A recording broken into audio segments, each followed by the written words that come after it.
Зөрөгтэй байна гэж яг юу гэсэн үг юм бэ? Тэгээ ер нь бид нэр зөрөгтэй байж чадсан. Хүн ер нь өнөөдрийн амьдралынхаа юун дээр бид нэр зөрөгтэй байх хэрэгтэй юм. Өнөөдрийн кофе бодол.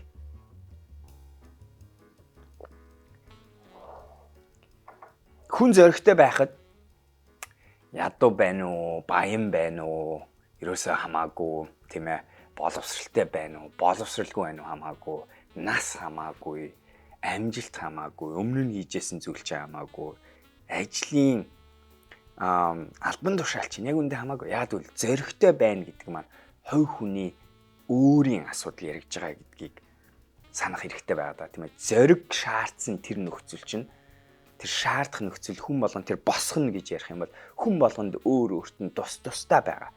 Зарим хүмүүсийн хувьд зөрөгтэй байна гэдэг нь гэр бүлийнхэнтэйгээ орой ол идэж байхдаа нэг хэлмээр байгаа үгээ хэлэх асуудал. Зарим хүмүүс зөрөгтэй байна гэдэг нь болцоонд явангуудаа тэр бүсгүй ч юм уу эсвэл нэг олон нийтийн газар эрэгтэй эмэгтэй хүнтэй таарлажаад тэр хүнтэй очиж сайн байна уу гэж танилцах тэр алхмыг хэлж байгаа. Зарим хүмүүс зөрөгтэй байна гэдэг нь захиралдаа, менежертэй санал нийлэхгүй байгаа зүйлээ хэлж сурах асуудал яригч. Зарим нэгэн зөрөгтэй гэдэг нь ихнэр нөхөртөө тухгүй яриаг өрнүүлэх асуудал яригч. Ажлын ярилцлаганд орох, өөрийгөө яагаад хангалттай байж болно штэ гэж нэг шийдэж үзэх асуудал хүртэл яригч байгаа. Хүнтэй ярилцах тухай яригч. Тэгээд эцэст нь бүр яг хамгийн энгийн зөрөгтэй байх арга чинь өөртөө итгэлтэй байх. Өөртөө эргэлзээ байсан ч гэсэн итгэж үзэх тэр зөрөгтгийг бид нэр зөрөгт. Тэр утгаараа зөрөг гэдэг бол хүн болгонд тус нь явагддаг хувийн асуудал. Миний зөрөг ондоо, таны зөрөг ондоо, зөрөг шаардсан нөхцөл ондоо, зөрөг гарах нөхцөл. Тэгэнгუთ энэ баа шүү. Зөрөг гаргаж сурна, зөрөгтэй байх үйлдэлийг бодонгууд яг л дадал зуршилтай адилхан. Жижигхэн юм дээр зөрөгтэй байгаад нэг үйлдэл гаргачвал дараачийн юм дээр үйлдэл гаргах магадлал өснө. Дараачийн юм дээр зөрөгтэй байх магадлалын чадвар чинь өснө. Тэр жижиг юм дээр хэдүүлээ үнэн ч зөрөг шаардсан зүйлийг давтаад үзэх юм бол илүү сэтгэл зүйн хувьд зөрөгтэй хүн болох магадлалаа өсгөх шүү.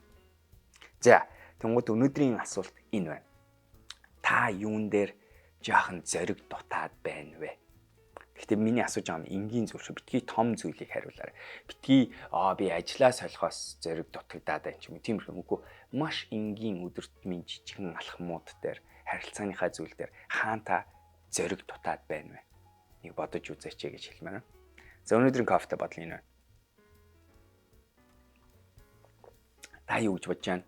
Санал бодлоо хуваалцаарай. Комент секцэнд бичээрэй. Хэрвээ манай видеог анх удаа үзэж байгаа бол subscribe хийхээ битгий мартаарай. Энэ сувг дээр бид нэр 7 хоног болгон 3-аас 4 худлаа ярьчлаа. 2-аас 3 видео оруулдаг. Бараг 3-аас 4 болох ч байгаа шүү ойрын хугацаанд. Хүүхдүүдийн манай Play Academy-ийн зоны кампийн подкастуудаа орж энэ сувг дээр орж эхэлснийг харж байгаа. Тэгэхээр нэг талаас бас 3 4 болж байгаа юм. Тэгэхээр алдахгүй тулд subscribe дараарай. Хэрвээ таалагдсан бол лайк дарж өгөөрэй. Тэгэхээр дараагийн видео оруулцгаая. Бэлэр өдөр байцгаарай.